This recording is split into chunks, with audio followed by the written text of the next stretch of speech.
From Adams Morgan to Anacostia Park, we all want safer neighborhoods. But what does real safety mean? Real safety means preventing crime before it happens. By having police work with communities to disrupt cycles of violence, by supporting families with stable housing, and providing more mental health and drug treatment. We know that adding more police and locking up more people doesn't make us safer. Real safety means investing in the things that help prevent crime. Learn more at Real Safety DC. Today, I am so excited that we have Miss Stephanie Perry on. Travel empress, I call her. She's the queen of travel, and if you need to know any information about living overseas, this is your person. When I first talked to Stephanie, this is our second time back to the podcast, and I'm really grateful that she and her team thought of us. She was bopping around the world. She was house sitting, bopping around the world, and telling people how they can house sit and bop around the world. And since then, she has built a global community of almost 30,000 Black women, has Right. co-produced an Exodus Summit, has an incredible partner, Rashida Dow, who is not here with us, but she's a powerhouse woman herself. And today we're going to talk about my favorite subject, which is travel. There's nothing more powerful than a Black woman being able to see herself on the outside of these American streets.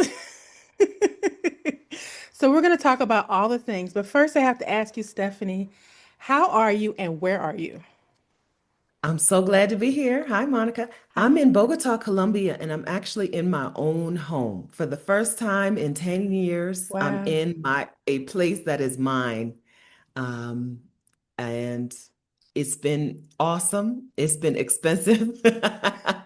And it's been super fun to set up shop in a new country for the first time after 10 years of bopping around and house sitting and Airbnbs. Bogota's really been welcoming and warm, so I'm glad to be here. So of all the places you've been, because I know you've been around the world a million times, times two, times three, times four, what excited you about being in Colombia and setting roots there? I knew before I even came to Colombia that I would like it because Black women just love Colombia. But most of the time they go to some other cities. Bogota is higher altitude, it's chillier. It's not what you think of when you think of Colombia most of the time. But when I got here, people were kind to me. The city, even though it's a big city, it's still, the neighborhoods are so personal and like self-contained, like my main beef with Atlanta, which is not a question you asked me, but let me tell you, my beef with Atlanta is Of it's hard all to the do. beefs we can have with Atlanta. Like I we have a like this few, on but Atlanta.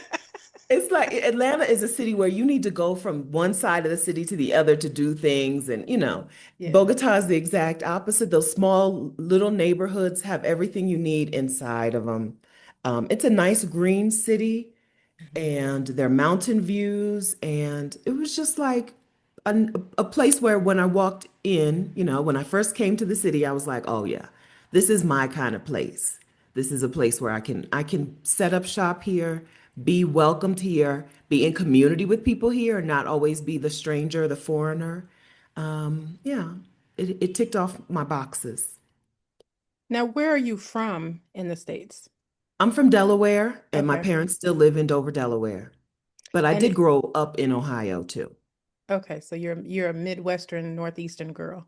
That's So right. did Bogota feel comfortable to you from that aspect of feeling close to home, or is it a whole different type of vibe? It's very different because I'm not from the city, right? It feels very different. Hmm. Delaware doesn't have a real but like things like public transportation, things that you get from living in a major city. Hmm. Delaware has, but not on this scale. So Okay. it's very different. It doesn't feel home in that way. It feels home in the way of people Hmm. are nice here. And people are kind and they say good afternoon, good morning, good evening, which is a very Delaware thing, right? We say hello. when we walk past people. My parents do anyway, right? Hmm. But when you walk past people, and this is a place also where you say good morning when you walk past a stranger on the street. So maybe, yeah, so maybe the people are familiar, even if the location is not. So Bogota is a urban city? Yes, Okay. it's big. It's big.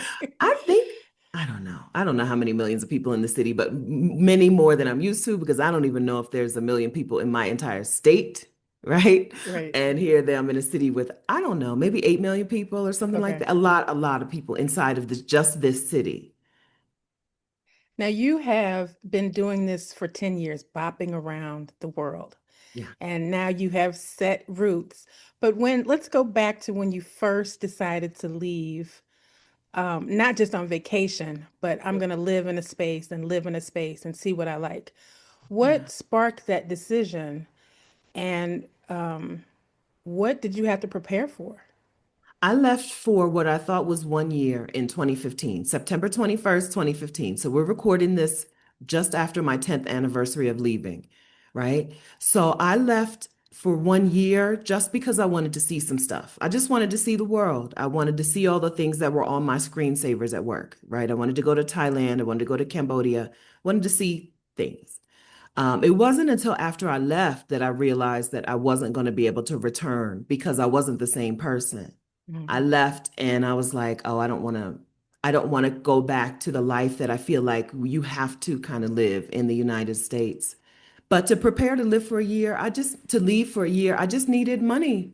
Mhm. Back then in 2015 dollars, I needed $14,400. It took me 15 months to save that amount up. And I chose to get rid of everything. I sold all my stuff. I got rid of everything before I left, even though I only had enough money for 1 year. Mhm. I knew that no matter what I was returning to, I wasn't returning to the exact same life in the exact same house in the exact same city. So prep for me was get the money together, get Mhm. rid of everything that's tying you to this place, and get a kernel of an idea for what you might do long term. An idea for how you may try to live going forward. Now, what was the first city you chose to go to when you left? I went to Kuala Lumpur, Malaysia, Okay. because in my Wait research, a minute. I didn't expect that. is that Most weird? girls want to go to Paris. Like, I was on a budget, girl. right.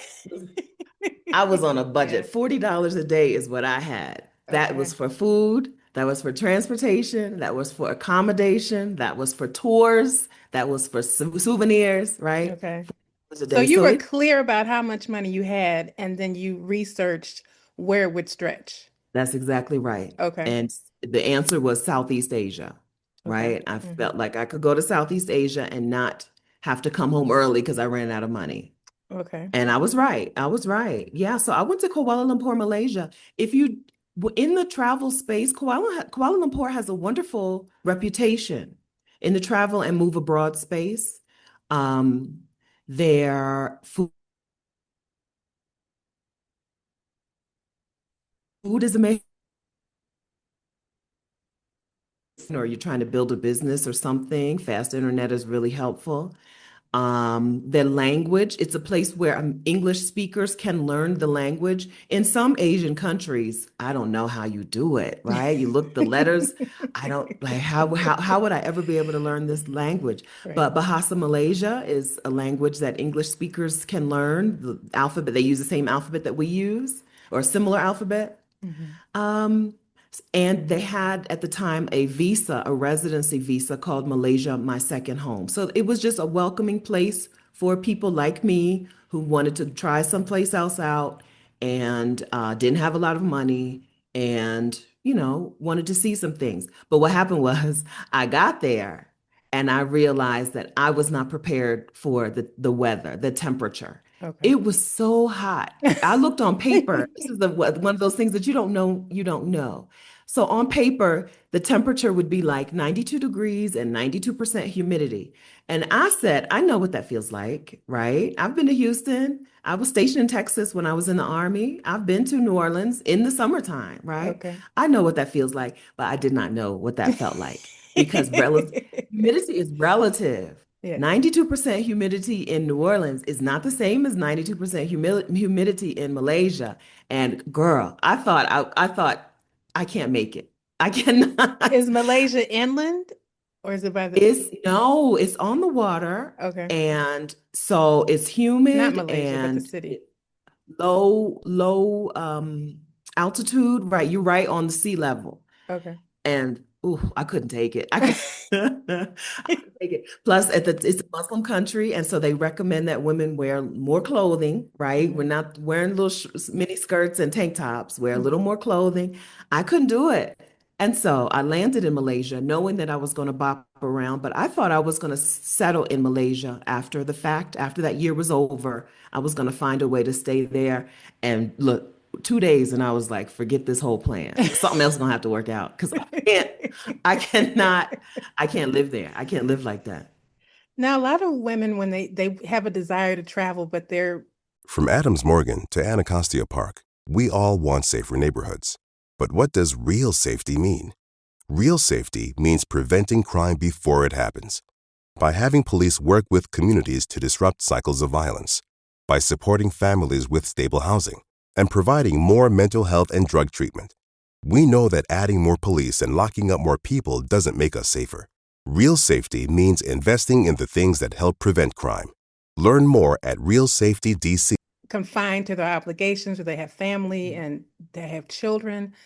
What are some of the ways that, because you've been doing this for 10 years, what are some suggestions that you have for people who want to leave but feel tethered to their life in America?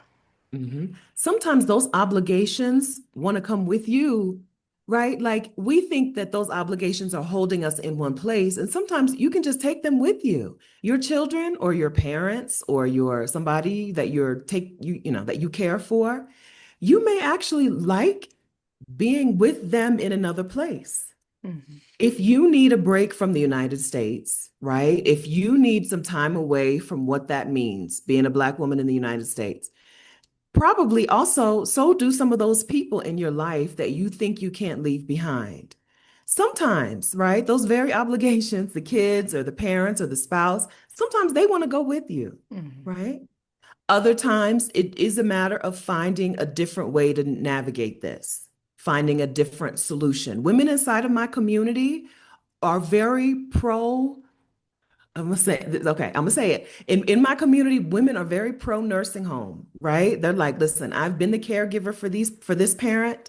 I can't be the caregiver anymore for the parent, sometimes the spouse, right? They're going into a nursing home to get good care, right? I'm not gonna put them in the worst place I can find. I'm gonna put them in the Mhm. best place possible, get them good care so that I can also go out and care for myself, right? Sometimes the answer is get somebody else to do it. Like literally. Literally, Yeah, right? Sometimes the yeah. answer, get somebody else to do it. My mom, for the longest time, was like, "Oh, her schedule had to work around the church, and she wasn't even the pastor. She's a minister at the church, but she's not the pastor, Mhm. right?" But now she'll be like, "Oh, let me, you're going where, right?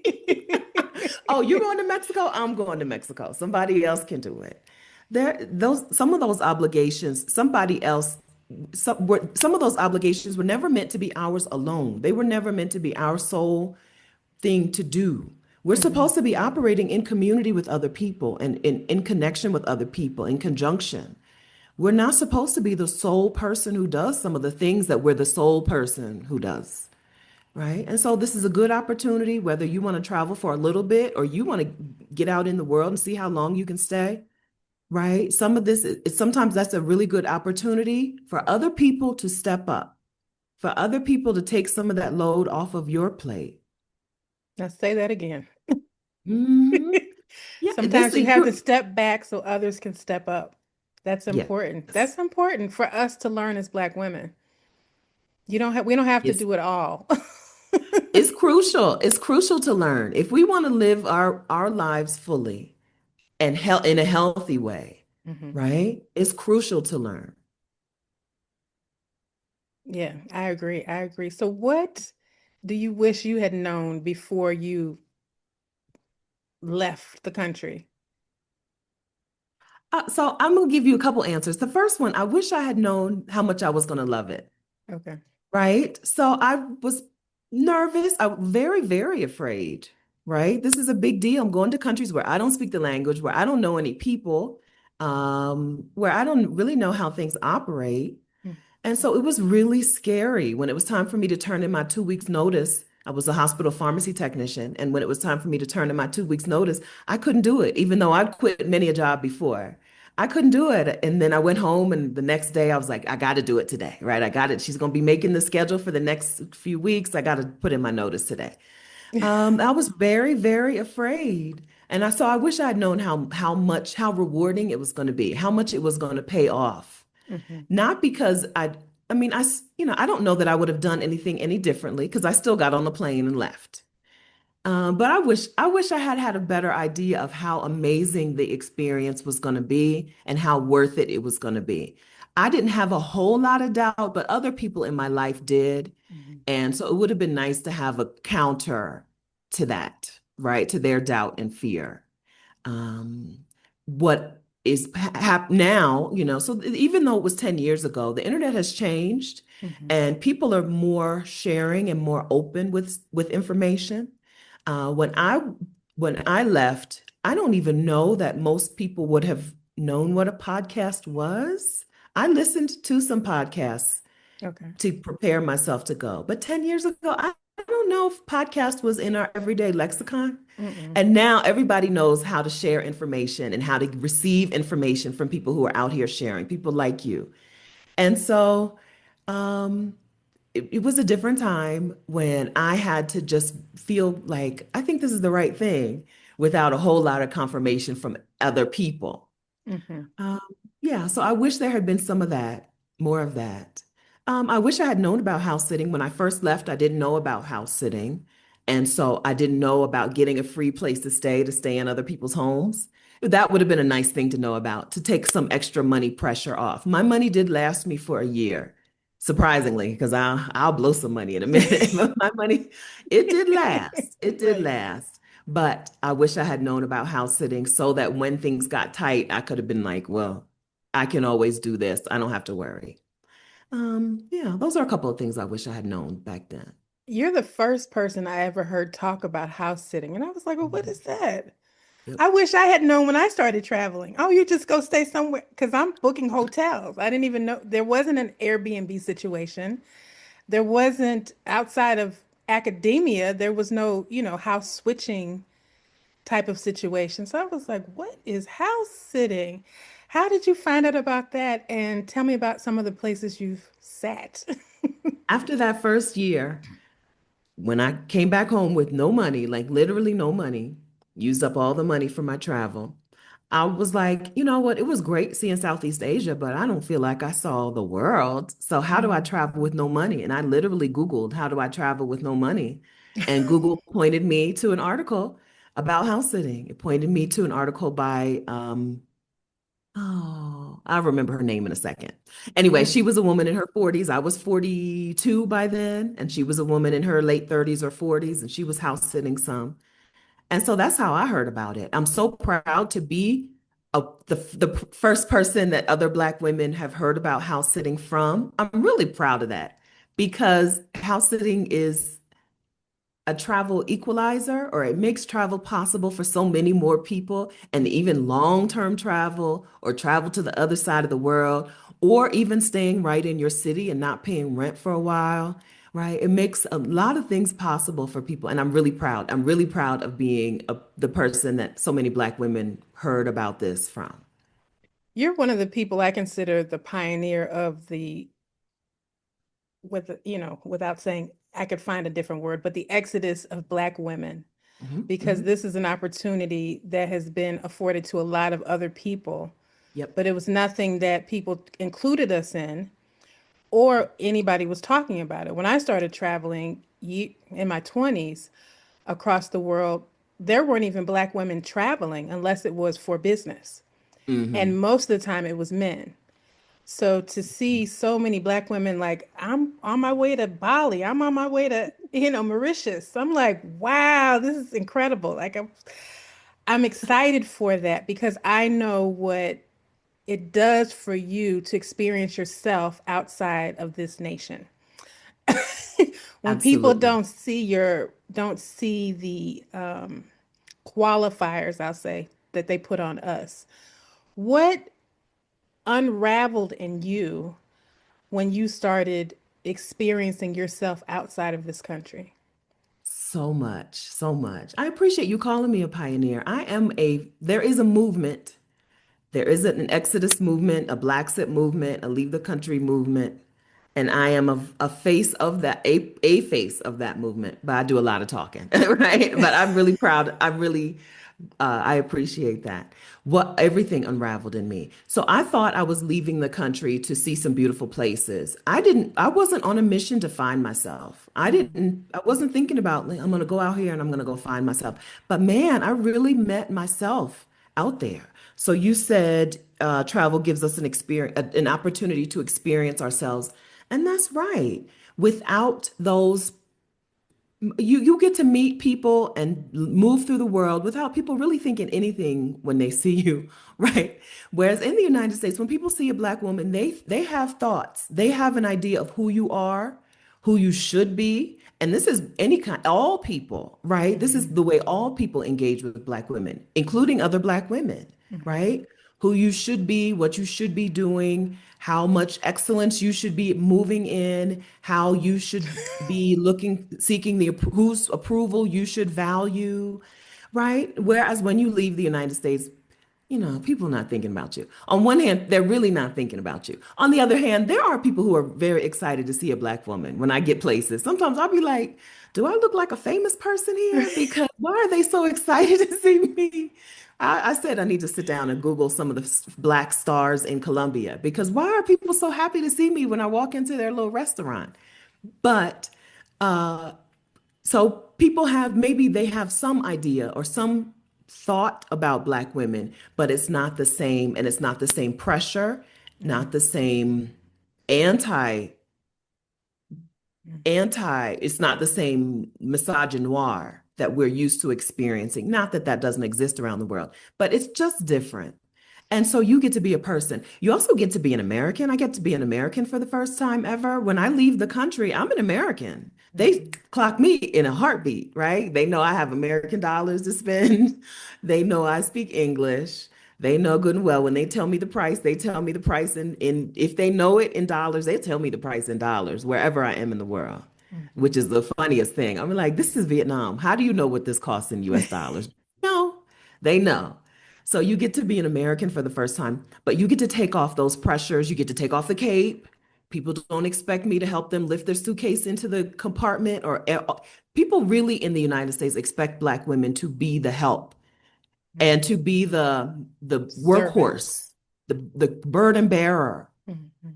And other around places, no, they don't. I'm a woman. They expect me to do woman things, and that's it. And And I men even appreciate step that. up differently. That's Men even right. step up differently just because you are a woman. Oh, let me get that for you. Or they Absolutely. automatically open the door and there's no friction, there's no heat, there's no ideas. It's just let me open the door for her because that's what I do. Hmm. So it's a beautiful That's exactly right. experience. And if you start to do what they think they should do, they're like, "What is wrong with you?" Yeah, in their face, in their reaction. I'm doing that. Let me do this. You sit down. When I moved from my Airbnb into this apartment, I moved via Ubers, right? I would just call an Uber, pack up a whole bunch of stuff in the place I was staying in. I only had maybe 4 suitcases, plus I had done a bunch of shopping in that Airbnb, Mhm. linens and stuff. So I moved via Uber, and my Uber drivers were always like, "Put that down. I'm lifting this." Right? What is wrong with you? Wow. Let me lift this. Then they get to the apartment building, the security guard is like, "What are you doing? I'll put this on the elevator." And then he'll get sometimes they would run up the steps and meet me upstairs and take it off the elevator. Right? Like, chill, relax. Nobody Mm, expects me to be their beast of burden when I leave the United States. That gives me the opportunity to see, well, who am I then? Right? If I'm not the workhorse, if I'm not Black excellence, right? If I'm not the worker, period, who am I? You get to really meet yourself and find out what really matters to you and what are the things that all these years you thought mattered to you that really was just America telling you, here's who you're supposed to be and what you're supposed to care about. ooh, you have preached a word, honey. You have preached a word because it is it's challenging being a Black Yeah. woman in America. It's very Yeah. challenging because of the expectations and the opinions Hmm. and the ideas that people have of you. And it's just an assumption because people don't know who we are and we No, have to learn who we are. And like I've heard you say before, we don't get that true experience to let all of that go until you leave, until you leave. until you leave and see how other people see you. Now, you are the queen of, people always say, monetize your life, monetize your life. You have monetized your life. Not only have you monetized your life, you have built a community, like I said, of almost 30,000 women. When did you decide that it's time for me to bring people along with me? I started sharing maybe 2 years in on YouTube, right? I started my YouTube channel, but I really thought that I was sharing this for 6, 7, 8 women in my life who were eventually going to be like, now, how did you do that? Tell me how you saved up the money and how did you travel and how did you start house sitting, right? I thought I was making my YouTube channel to share with a handful of women. I'll just put it here. That way I don't have to keep repeating myself. And other people showed up. Other Black women showed up and was like, now tell me about this. Okay, now tell me how you did that. The thing about having a community of and for Black women is you don't have to guess about what people are interested in. You don't have to guess about what people want to hear about, what they don't want to hear about. They will tell you. And so the community showed up, even though I don't know that I really expected community originally to form out of me sharing this information. I just thought it would be a resource, a repository of some information, but I didn't expect it to become a full-fledged community Okay. like it has, which is amazing. Um, yeah, so I started talking around 2019 on my YouTube channel, and being very clear that this is information for Black women, Mhm. right? I felt like we needed it. We needed it. We needed the career break. We needed the sabbatical. We needed to do some full-time nomadic living and see what that was like. And people showed up. YouTube helped, right? YouTube helped by suggesting me to Black women. And Black women showed up and shared. And that's when I realized that it was community, right? Because I would do a video or do a live stream and I'd recognize some names. I know these names from before. They came last week. They came last month. They're commenting. And then they started talking to each other in the chat, right? Which is a thing that you don't get on a lot of other places. It's hard, in blogs, people don't can't really form community like that. But in the chat, people started talking to each other, and I was like, oh, this is beyond what I thought it was going to be. Right. Now let's see. Let's ride the wave and see what happens. Now the Exodus Summit community, more than 26,000 women in that space. Thousands of women have attended the actual Exodus Summit or online conferences, and thousands of women and their families are out in the world now. Because one day I was like, let me sit down and share this information for these handful of women who I hope will quit their jobs. And how did you keep it going? Because I know that you were living your own life. Yeah. You were bopping around the world and doing your thing. And how did you say, I'm going to keep moving this forward? I kept my responsibilities relatively small in the beginning. Okay. For me, all I needed to do was make a video or do a live stream once a week and not overcommit. I think in the beginning, if I had overcommitted and overpromised myself, and we're going to do this and I'm going to do that, and then it would be hard. Instead, I sometimes for long stretches in the last few years, it's just me showing up on a Saturday at 10 a.m. and talking for 90 minutes about whatever I have to talk about, whatever people have questions about, and then going away. I didn't start, so you said monetizing. I didn't start out with a real plan on how to monetize. And I think if I had had a plan, it probably would have been too much, right? My original plan probably would have been too big, too much work, and I would have quit. Instead, my plan was to do as little as possible. Show up and do as little as I possibly can to keep this going, keep it alive. And then when I have the time and energy, then try something bigger. And also try something bigger and then let it go when I want to let it go. Early 2020, I started a community and for Black women who were planning their sabbaticals, separate from the Exodus community. I started my own community. And actually, this was before the Exodus Summit. And COVID was like, this doesn't make sense. It doesn't make sense to have a community for Black women planning a sabbatical right now because we don't know when we're going to be able to travel again. So I let it go instead of letting it drag me under and really be, a hardship and be stressed out about it. Have these women paying me for this community, and every month all they're saying is, I don't know when I can go to Southeast Asia because I don't know when they're going to open the doors back up or whatever. Instead, I close the doors on it. So being flexible, I think, has helped keep this alive. Whereas if I had been more rigid, I don't think it would have worked out. I think because I'm always in a different country or, and because I'm always prioritizing one thing or another, I think it would have been really hard if I had had a grand plan in the beginning. Instead, I just let the current take me. Where did you get to that Zen sensibility of just going with the flow? Because I know that we've talked about excellence and having to do it right and having to do it perfectly. And you are a longtime advocate of do less. Where Yes. did that come from, and how has it shifted inside of you? Thankfully, I think I just have enough examples in my younger life where the thing that if I'd had it my way, it would have been so much worse. From small to large examples. I remember the last time I was house shopping with my dad. I'd gotten out of the army. I was early 30s, came back to Delaware looking for a house. If I had gotten what I wanted, it would have been awful. I ended up in a neighborhood that was amazing with wonderful neighbors. I ended up with a driveway when I never lived in the city, so I had never didn't understand the importance of having off-street parking, right? My list was not the list of things that I needed. My list was the list of things I thought about, right? But I didn't think about some of the things that I needed. And so I have enough examples in my life where things worked out so much better for me because I didn't get what I wanted, because I wasn't the one, because I didn't have to control it.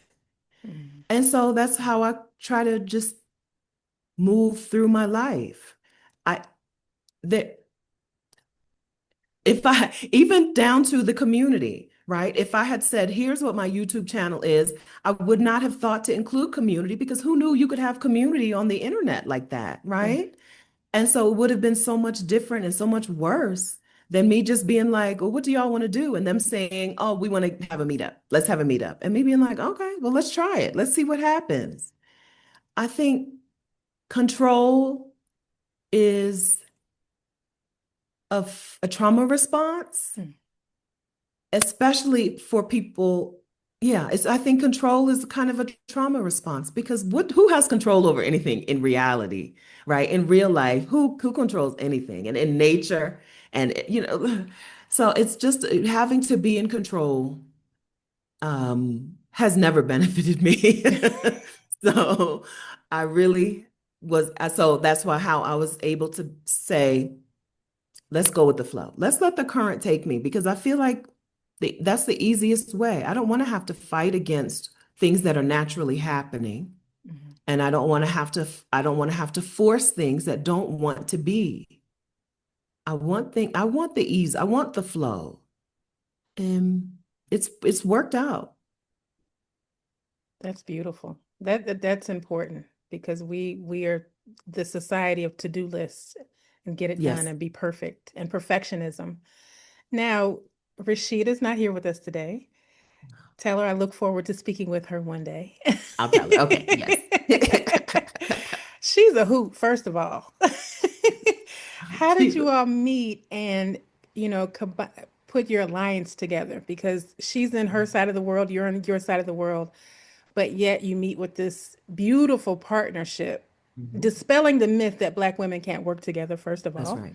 That's right. And you all have very different opinions about life and how life works, and you express it. I think that's a beautiful thing as well, but yet you still come together for this community and you're continuing to build it together.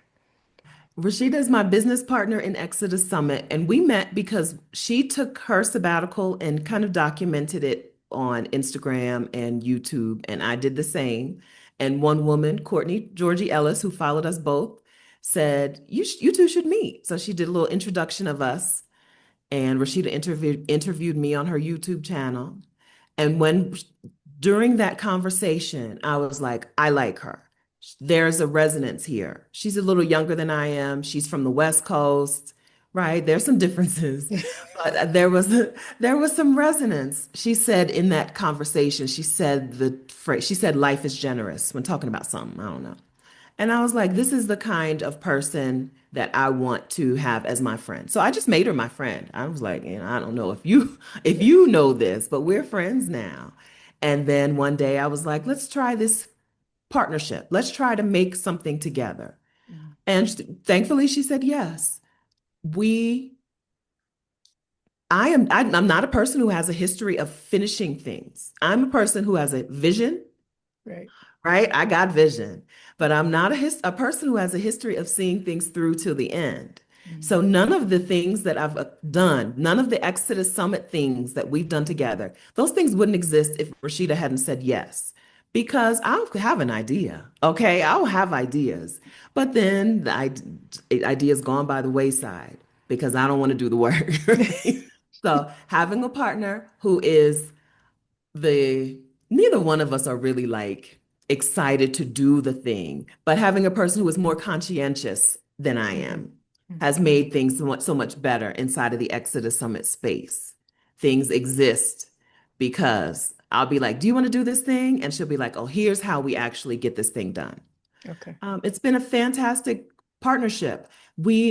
On the online space, sometimes you think about things as solo because you're in your room by yourself typing on a keyboard, but it doesn't have to be that way.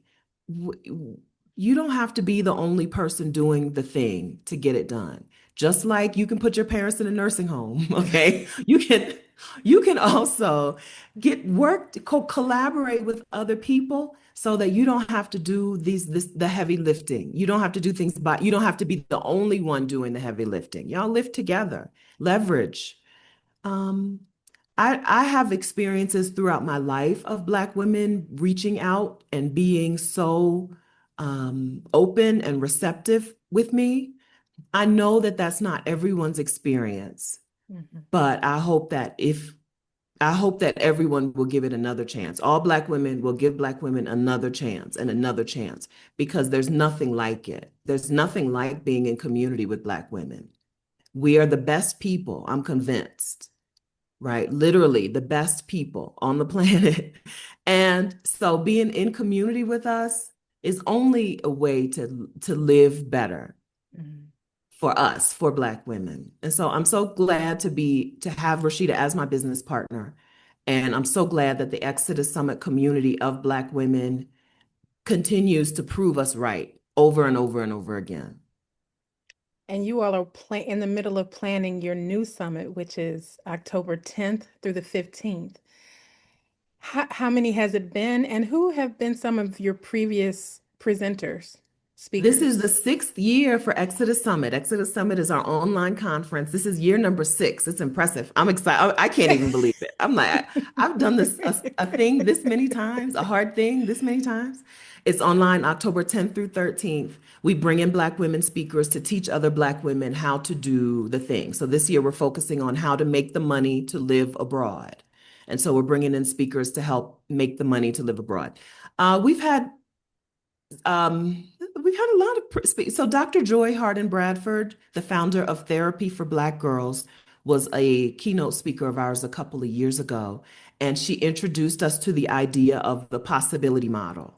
How you model possibilities for other people, and you also make sure you're in community with people who can model the possibilities for you. Mm. That was a wonderful session. We were talking about the full like idea of moving abroad, the full everything it takes, and we sometimes overlook the mindset part of the move Mhm. abroad and the community part of the move abroad. Sometimes when you think about moving, you think about leaving behind everybody that you're leaving behind, but you're moving to a place where there's a whole bunch of people there and there's community there if you look for it, or sometimes if you build it yourself. So Mhm. Dr. Joy Harden Bradford was an awesome speaker.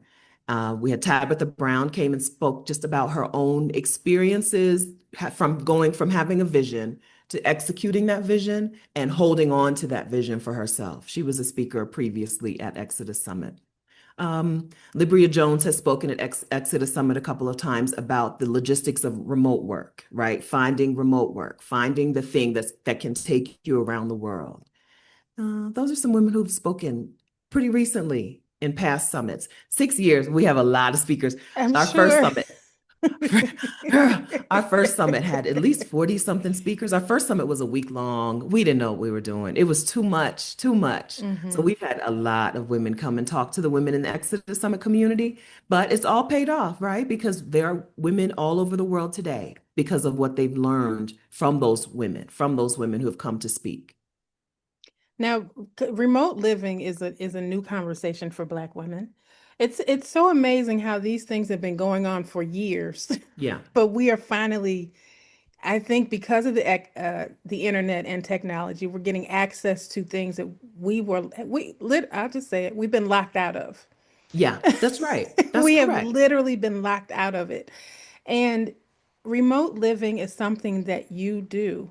How do you manage your all of your entities? I'm sure you have a team, but how do you manage all of your entities as someone who wants to live a life of ease and Mhm. joy and bop around the world? What's your formula? Delegation, knowing what things I want to do. So my business, Exodus Summit is a business that Rashida and I run together, but I also run my own, right? Knowing what things, so today we use the term zone of genius a lot in the world. What things are things that I myself should do, and what are things that somebody else can do? And what are things that I don't have to do at all, right? Mhm. Being cutthroat about that, because either I'm cutthroat about that or I'm cutting out my own peace of mind, cutting out my own rest, cutting out the things that bring me joy. So like being really cutthroat about the things that I just don't do in my business. I have a TikTok, but I don't do TikTok and I don't have TikTok on my phone. And a lot of people in 2025 would be like, you have to be on TikTok. You have to. It's like, it's just a requirement. I don't do those things. Yeah. And then other times, because Black women can do, there's a Black woman who can do whatever it is. I'm so glad and so proud to have a team that is Black women. So I have contractors. I have people who come and do this thing. Sometimes it's for a season. So during Exodus Summit season, our team gets pretty large. And then after Exodus Summit seasons, usually me, Rashida, and Francis, right?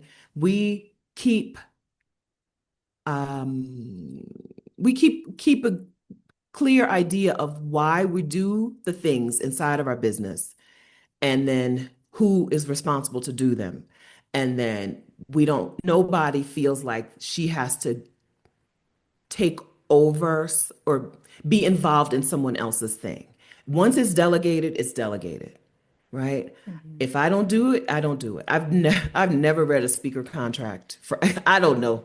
I don't know. Rashida does that, right? Rashida has never made a graphic. She don't know, right? What colors do we use on our things? What are the hex codes? She don't Right. know, right?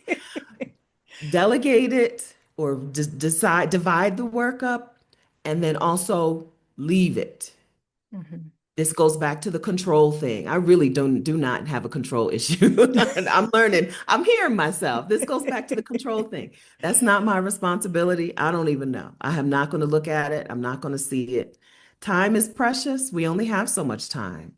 And I'm not going to spend it doing things that don't need to be done. Yeah. The one thing I love about your summit is that you have known people and you have people that maybe we've never heard of before, which I Yeah, think is great. I get tired of hearing the same voices all the time. And I that's think that right. there are brilliant women everywhere. That's why I have this podcast. There are brilliant women that often go unheard that you've never heard of before, but they have a whole big life to share.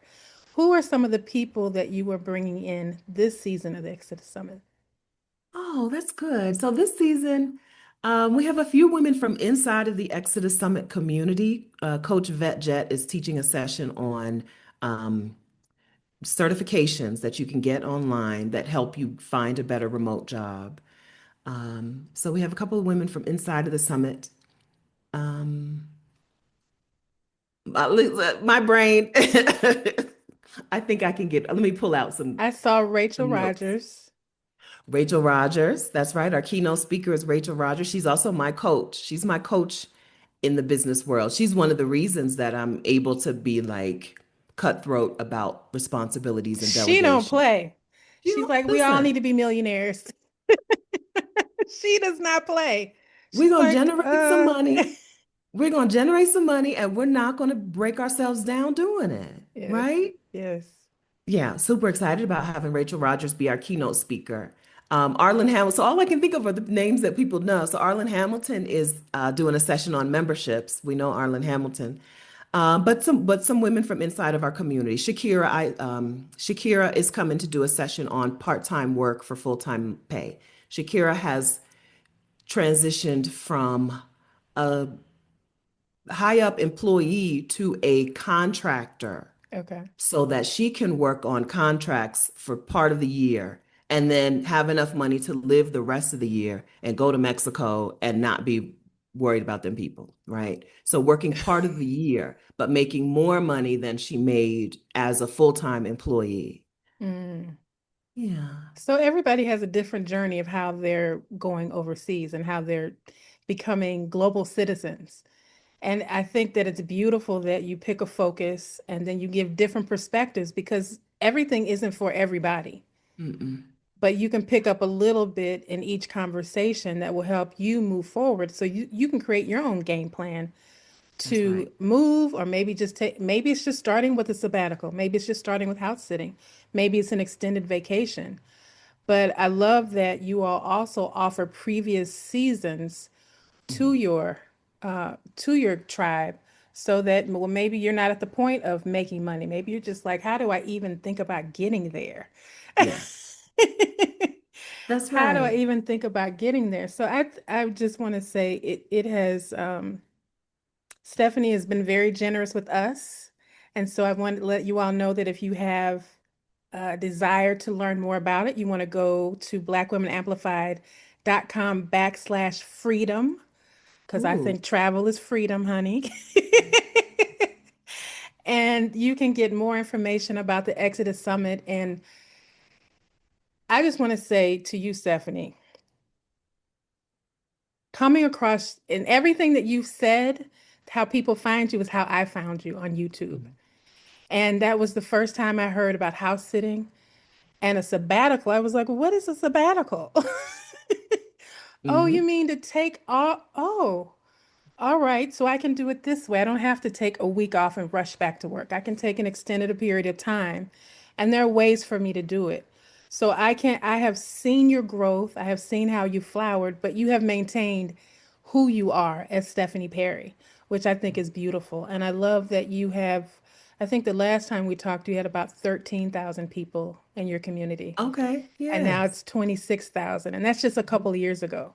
Yep. So you are doing the work, you and Rashida are doing the work, and your community is flourishing. And you are helping Black women not only see themselves differently, but to heal. Yes. And heal from a perspective that you can't get in therapy. Yeah. You Yeah. can't get in therapy. So, how can our listeners follow you across the web? And what is the one thing that you want Black women to know before they take this journey across the world? One thing I want you to know is that it's for you. If you have the desire, if you hear people talking about they took a sabbatical and they went here, or they took a sabbatical and they stayed home, or they left and they moved their family to whatever place. If you hear that and you start to feel little feelings, little envy, little jealousy, little I wish I could, that means it's for you. And there are some Black women who have solved the same problems that you have to solve to get that end result, right? There's somebody inside of our community probably who has already navigated this thing. So Monica said, it's not that you're not going to find a cookie cutter answer.